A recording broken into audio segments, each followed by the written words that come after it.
right, let's go. Okay, so we're gonna have this recorded, Jeff, so people that following us can get to see this later and kind of hear your story as well. And thanks to everybody who just joined right now as well on the live Zoom. Producers Mindset. We do it every day and every Friday. We're featuring a different professional that they can share the story and the background and learn more about them and get inspired and get motivated and whatever. Just kind of real talk, right, Jeff? Sounds good to me. That's all I know. So the I know Jeff for many years, and one of the strongest memories I have of you, Jeff, is you and I somewhere in like around downtown LA meeting at a Tony Yep. Robbins Yep. Rara. I forgot which one it was. He has 2017 at the sports arena. I know exactly which one it was. yeah.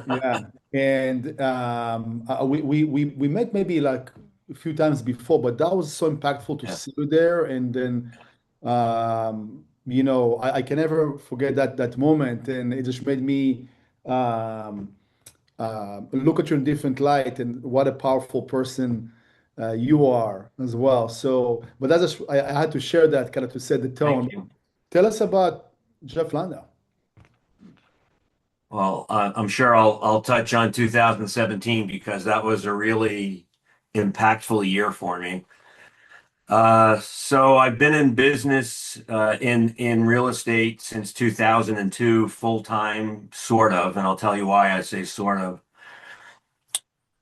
Uh,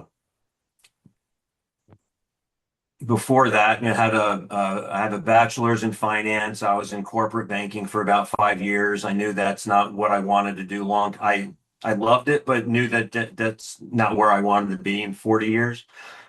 So I left that without any plan. Uh, Tried a couple different things. I got my license in 92, which is when I quit banking. A friend of mine started up a buyer only brokerage, which you can tell buyer only is not going to work, and he's not in business anymore. But since I didn't have anything to fall back on, I got a license. He had a bunch of leads. So I worked that for a bit. I got into day trading full time from 96 to 2002. 2001 was kind of a flat year, and my wife said not a really good way to be supporting the family, not making any money for that year. So I fell back on my real estate license. Unfortunately, didn't really have any plan. It wasn't really a long-term vision for me. I started out at Coldwell Banker because they had a 2 week training program. I think it was called Fast Start. I happened to meet a coach then that I still coach with, Steve Scholl. He had the last shift of the last day. Um, and the first 15 years, I just kind of sputtered through. I mean, I hate saying it, but it's the truth. Wasn't really committed to my business, to building a business. I was buying, helping people buy and sell homes. I was good at what I did. I really cared about my clients, but I was a horrible business person. Um, so fast forward, I think one of the times you and I met was at Bold, maybe in Sherman Oaks in 2016. Yeah, Were you at that one? yeah. And the reason I say 2017 it was a really meaningful year for me. First of all, it started out in March where Meny and I were at the Tony Robbins event. Uh, in the summer of 2017, I'm on a group coaching call. I don't know, 150 people, and my coach Steve Scholl, he says, if anybody's not really, crazy about where their business is and want to get challenged, raise their hands. And my hand just went up immediately. So a couple of us started on a call with him at 5:30 in the morning, 5 days a week. and his big challenge was making contact at the time.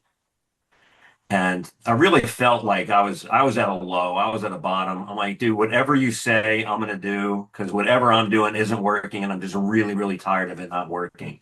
Mhm. And his challenge was to start making 50 contacts a day, which I'm like, all right, what about option B? Because I can't make 50 contacts a day. It's a lot. And started out at the door. Most of it to make those contacts was at the doors. And then, calling some people from my database, but I didn't really have, the database was in decent shape, but there wasn't any focus, no flow to it. It wasn't set up, so it told me what I needed to do. I just had it as a parking spot.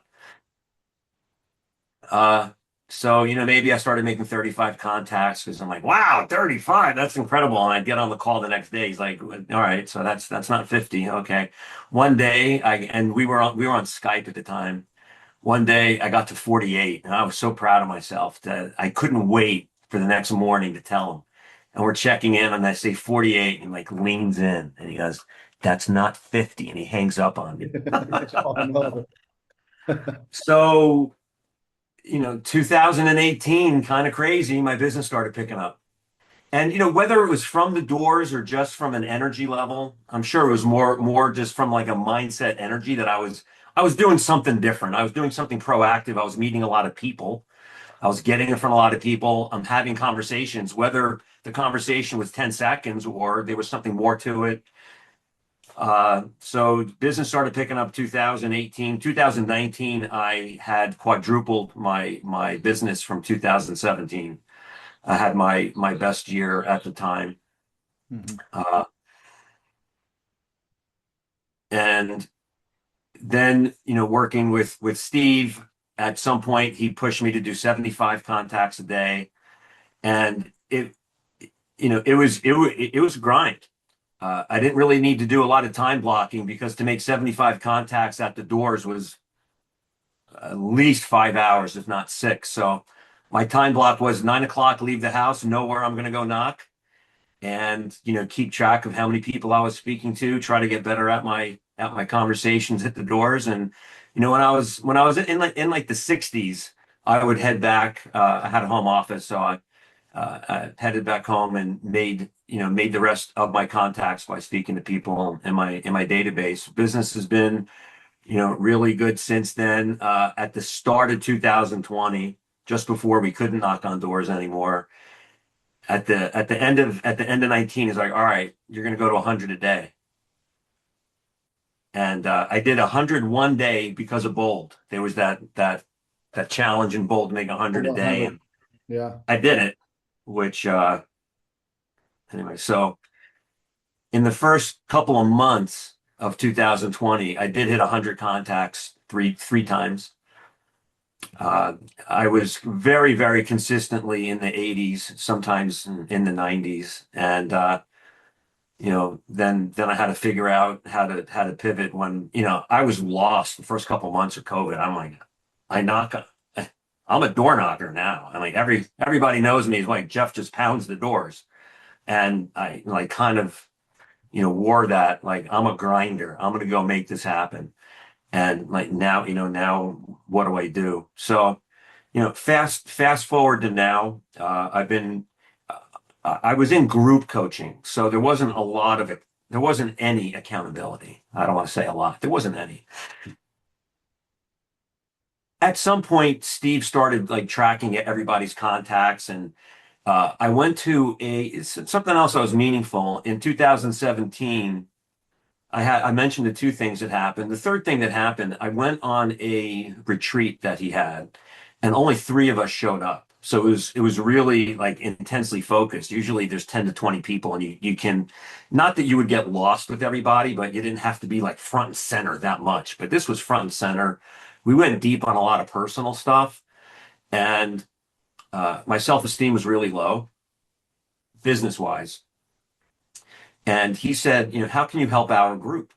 Again, we had group calls of about 150 people. I'm like, Steve, I'm not doing any business. What am I going to tell people? I can't do anything.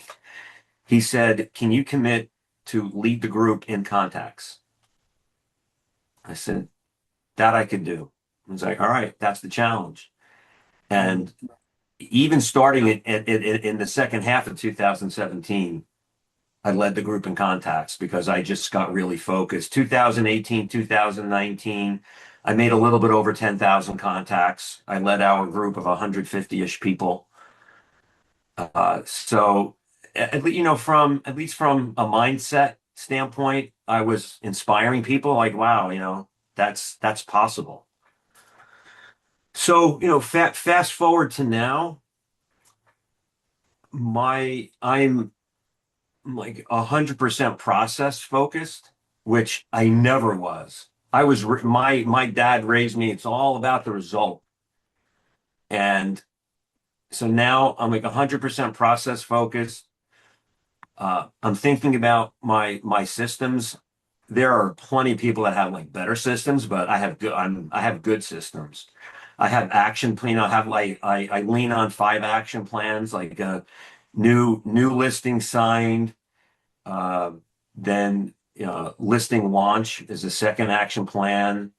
Third is a new seller escrow. I have a new buyer escrow, and then I have closed seller and closed buyer. So I got maybe I have 6. Hmm. So, there were times that first of all, I was winging it. I didn't have checklists. And I remember one time we were a couple days from closing with a buyer, and it was like 3 days to closing. I'm like, oh my God, we didn't do the walkthrough. And how horrible is that for me not to have that set up? So now I use Follow Up Boss. I have my action plan set up so I can click a button. It populates my tasks. I don't need to think about it. I need to go into Follow Up Boss every day. I need to time block my CRM time to go into Follow Up Boss. Yeah. And I do 2 things when I'm in Follow Up Boss. I have smart lists set up. I have lists set up that I speak to everybody in my database at a minimum every 90 days. So if somebody does not, when it hits 90 days since the last phone call, it pops up on a list. Yeah. I have some people I call every 60 days. So I'm really focused on my CRM, going deeper with people that I know, as opposed to I only have in the upper 300s. I don't have like this massive 10,000 person database, but I don't know how I could call 10,000 people 4 times a year anyway. Uh, so I'm time blocking now. Like I've heard about time blocking, and I would schedule out every 30 minutes and I do all this stuff, and it never worked. I never committed to it. And now like something switched, and when I sit in front of my computer, the first thing I do is I look at my calendar and what should I be doing, because I've been taught like plan out every Monday to be the same, every Tuesday to be the same, every Wednesday to be the same. And like every Sunday I'll look at the coming week. Did I overlap a lunch with something or a breakfast or something, and I'll move things a little bit. But when Monday comes, I don't start moving stuff. Everything's been set up, so I don't have to think about what my week will look like. My week's set up already. Mhm. My CRM's in really good shape. I know who to call when. I don't have to think about it. I know what tasks. If I speak to you and you say I'm going in for some blood work in 2 weeks, just nothing to worry about. But so in like 2.5 weeks, I sent a note, call Meny to see how his blood test was. Yeah. I do that. I keep track of everybody's birthday that I have. I have a virtual assistant 12 days before the birthday. She notifies me it's so-and-so's birthday. I write something. She copies and pastes it into send out cards, and it gets sent out. Because when I was doing it, it wasn't happening. If I had to handwrite something every time in a birthday card and have the cards in the envelope so this works. People appreciate it. She puts a note in Follow Up Boss that it's on their birthday, so people get a card, they get a phone call, and the so I'm really focused on going deep with my CRM. And the other thing that I'm focused from a business building standpoint, I'm in a local networking organization called Provisors. I'm in three different groups within it. One is my home group meets once a month. I'm in a real estate focused group meets once a month, and I'm in a estate and succession planning group. And my message within Provisors is I don't say, my name's Jeff. I'm a real estate agent. I'm with Keller Williams. And because every group has a real estate agent, every person I know knows 20, 30, 40 real estate agents. So the only thing I speak about, I focus on distressed properties, and when people are in distress, when they've lost a loved one, when they've inherited a property, I have a process to help people figure out whether it makes sense to renovate or to improve the house. And that's my focus on in Provisors. And people think of me that, so when it comes for somebody to think about a real estate agent in that group, they all know a lot of them. When it comes to somebody inherited a property. So I took the chance. I've heard you have to have a niche. I'm like, that's not going to work for me because that's going to limit the business within Provisors. That's what people know me for. So maybe I'm missing out on bigger business, but I'm missing out on business that I wouldn't have got. So and I'm dialed in. I'm not looking for anything else. I get the text messages and the emails, seller leads, buyer leads, Zillow, Realtor. Like I have I have my process. I'm dialed in. I don't need anything else. Long answer for you. Oh man, I mean that's great, and you touched so many different pointer, and I didn't want to interrupt you because the flow was perfect. The evolution of, and I appreciate it. A few things to piggyback on that you mentioned. I want to point out. First of all, it's really like any kind of business. It's a mindset game, and you said something very significant that I want people to hear. That have someone in your life, and it can be anybody. In your specific case, um, you know, um, besides your spouse, of course, but you have a great business coach, Steve Schul. He, it sounds like he didn't look what you need to change or what kind of person you need to be, but he understood this is what Jeff is good at. In that specific case, in your retreat, it was the guy can make the phone calls, right? So he put you in a place where I'm gonna force you to do and to lead by what you're good at, and that's kind of what inspired other people and clearly makes you who you are today as well, right? Yeah, absolutely. Yeah, and if you ask him a question about real estate, he's been coaching for over 30 years. So I don't know, but because of all the people that he's coached, he sees what works. He sees what doesn't. He sees a lot of people chasing, and he wants us structured. He has his coaching into six, like these fundamental building blocks that he wants us focused on. That's all he coaches on. He doesn't coach on a seventh one. He coaches on the six. And the first one is mindset. He has a specific six on Tuesday mornings from 6 to 6:30. It's a mindset call. A lot of his coaching is about mindset. Uh, yeah, if I didn't have that, I don't know what if my pyramid basically didn't start with mindset, I don't know what I would do. I wouldn't know where else to start. Really This important for me. Yeah. The second thing, and I appreciate you being very, and that doesn't, if you guys know Jeff, it's just such a man. He's just a fun person to talk to and get to know him. But you've been pretty awesome and just be vulnerable and say, hey, that's what my dad taught me to focus on results, right? So my point over here is, first of all, it's awesome that you had such a great coach and mentor initially. With that being said, my point over here, I mean, this is like a message for everybody, right? For myself, for you, Jeff, think about how we grew up and how we were conditioned. And some of it can be very powerful and can definitely take us places naturally. And we also need to understand, okay, maybe I need to polish what I take for granted, or it's my subconscious feeding me of how the life should be or should take me. So it's okay to pivot. It's okay to add more layers, right? It's funny you say that because so on my one-on-one call with Steve yesterday, he's coming out with like a fourth book, and a lot of it is it's well, the part about mindset. They just had a retreat. I didn't go to it, and they started out with people's stories. Yeah. And it wasn't what's your story right now. It's where did you come from? What baggage are you bringing with you? And it's not to highlight the baggage, it's to recognize it and move forward from it. And like my dad's been dead since 2014, and I'm probably still carrying some stuff. Uh, and it really hasn't. I'm 62 years old, almost. I'm 61 years old.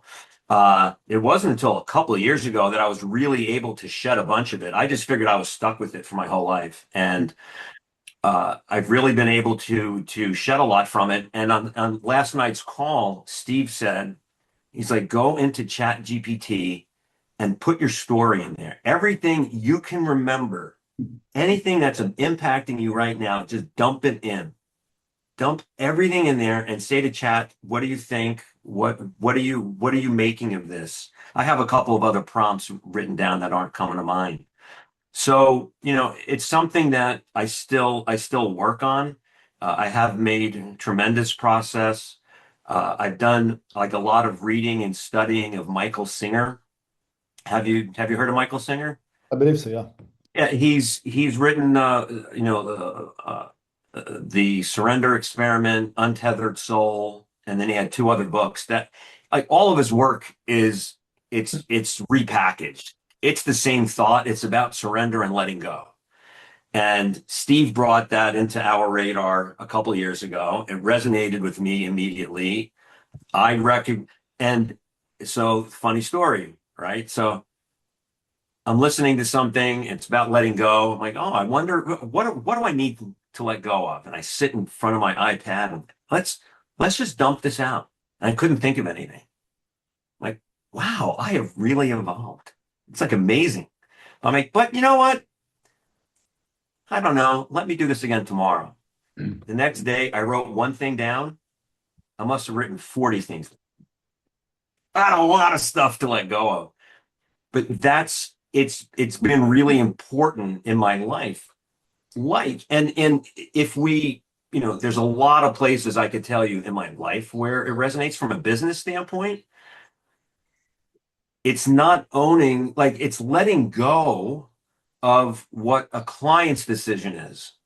Not up to me, it's up to them. I can lay out options, I can give them pros and cons, then I can give those options to them, then I can let go because it's not my decision, it's theirs. Whatever the outcome is going to be the outcome, and then we have to deal with it. But it's not up to me. So we also studied with Chris Voss, who wrote Never Split the Difference, and it's It's put great. the decision where it belongs. And none of my clients' decisions belong with me. If they choose a price and I let them know what to expect, and that expectation comes and it's silent, they chose the price, not me. So I'm like, all right, well, we had the conversation. You chose the price. What do you want to do now? And it's really led to a stress-free business. I don't want to say like zero stress, maybe 1 or 2%, but I'm never concerned about the choice that my client makes. I'll make sure that they're not walking off a cliff. I'll lay out their options, but I always let them make the choice. Yeah. Tons of wisdom right there, Jeff. Thank you. And I showed on the chat some of the links that of the people you're referring to. It's all this powerful stuff, by the way. And that's another thing about you, Jeff, that you're such a great student, right, of life and business, which we always have to remember that it's not about, what I know is how do I retain information, and then how can I keep learning. And another thing that you mentioned back to, I mean, a few times, but specifically 2020, because I remember that you and I had conversations back then. You said, Yes. I'm a door knocker. Now I have to invent myself. Like, what do I do? So that shows everybody that you can do, been doing one thing successfully for so long, but then one morning you have to change. You have to change your ways or what have you. You have to reinvent yourself. So you can be afraid, right? Um, but I think that's where your dad's advice is actually very powerful, where he just like, hey, focus on results, just go and do it, do something. Yeah, and that was a really tough year to pivot from. And from a different standpoint, it changed my focus.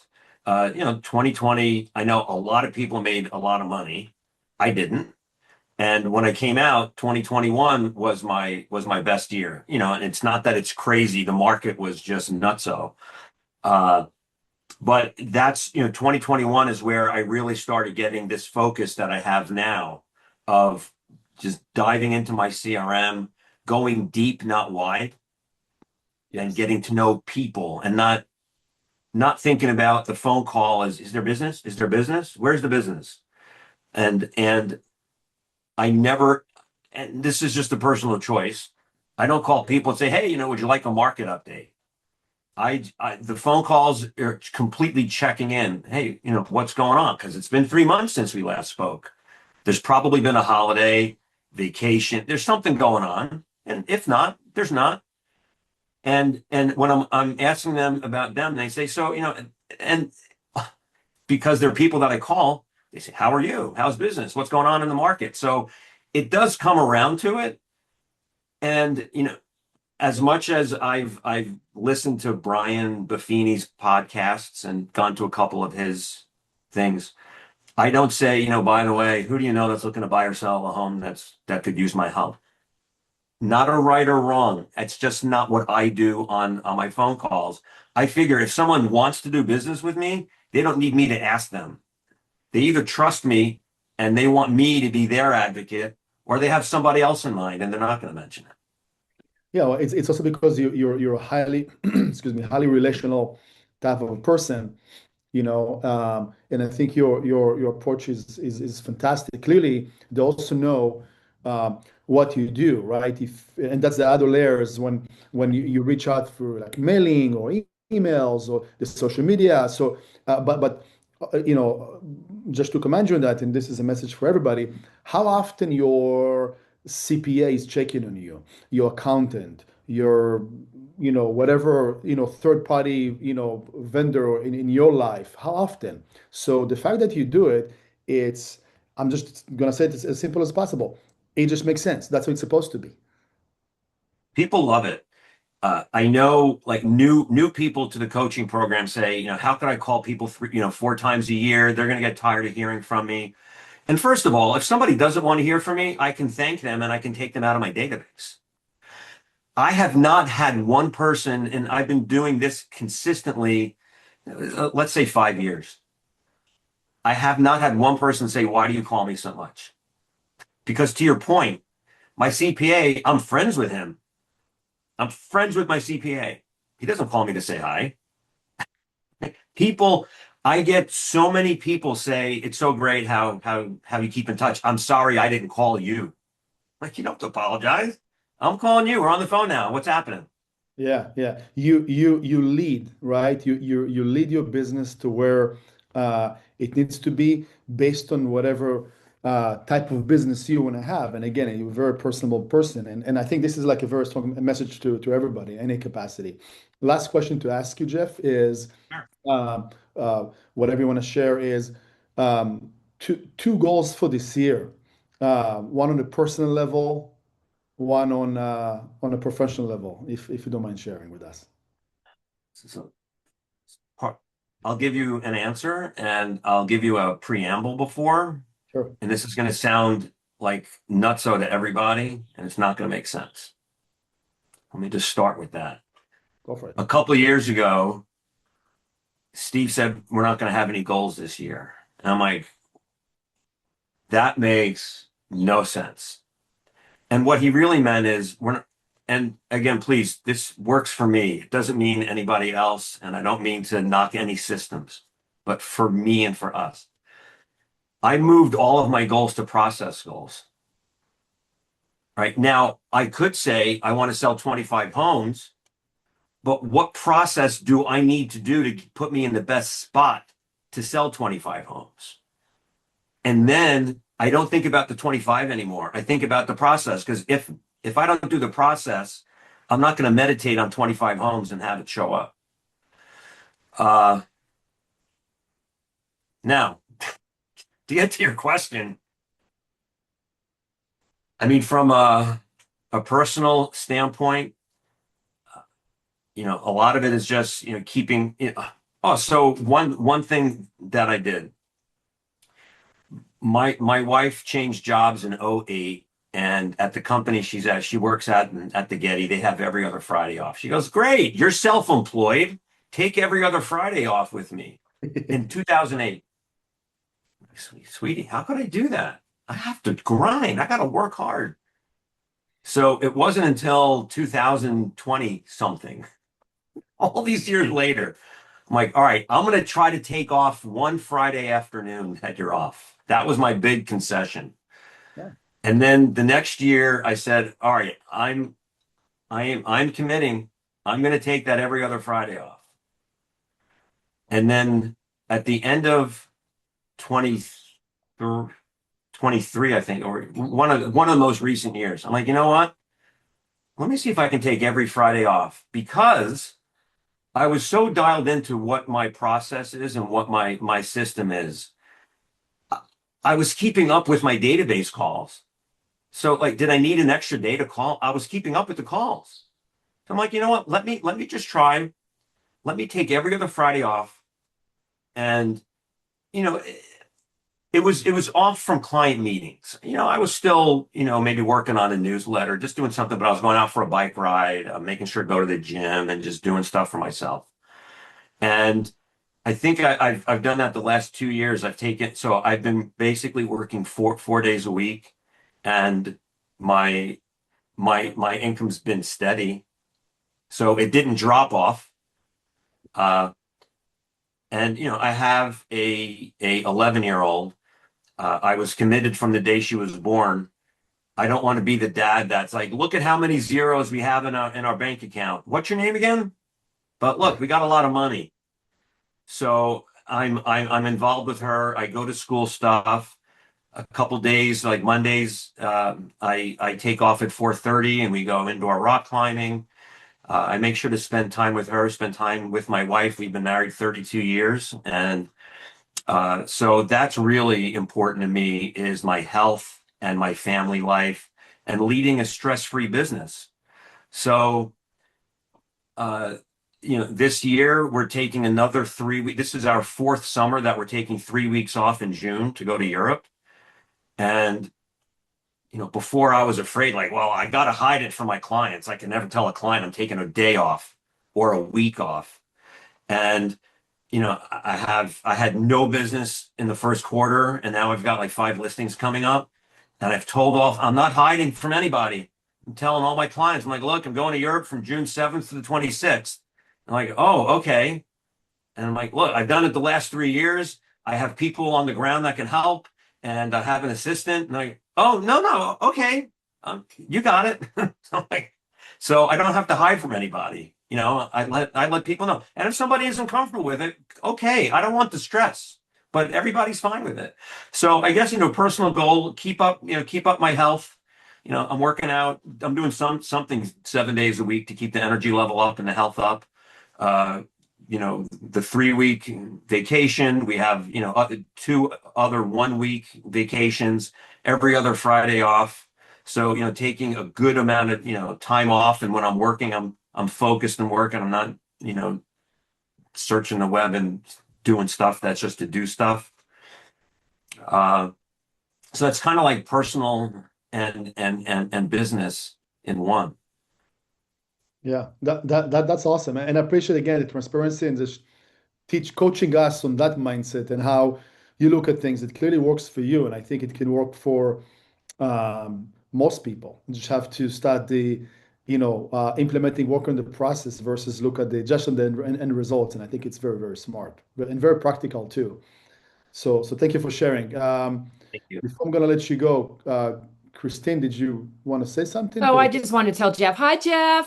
I'm so happy to see Hey, you how you on here. doing? So I want to give Jeff my highest compliment is Jeff Landau is the realtor's realtor. If you guys know what I mean by that, it's like a chef kiss, right? It's like the best, the top. And if you look at his demeanor, right? He's so calm, he's serene. Not that you might not get excited and yell at somebody, but I know. But it's really says a lot. When I all the years that I've been with Keller Williams, Jeff was there with me in the same office. And so I really, I commend you. I didn't know all those things about the different books and stuff that you had done, and I can tell that that has really changed your life. And so I just wanted to commend you with that. And a lot of the things you said, I copy in some ways. I think you're like my brother. And especially going away. I'm going to Europe, and I told my clients I have 4 listings coming, and they're all waiting for me to come back. So I was like, this worked. You built your life by design, and that's exactly what you did. And that's what I'm doing. Anyway, thank you so much, Jeff. So happy to see you. You as well. Thank you. Thank you, Christine. Jeff Landau, appreciate you, man. Yes, Thanks for you sharing. got it. Thanks for being here. Appreciate you. Thank you, Manny. Thanks, everybody. Thanks, everybody. Thanks, All right. Manny. Thank you so much. Have a good day. Thank you. All right. Bye-bye.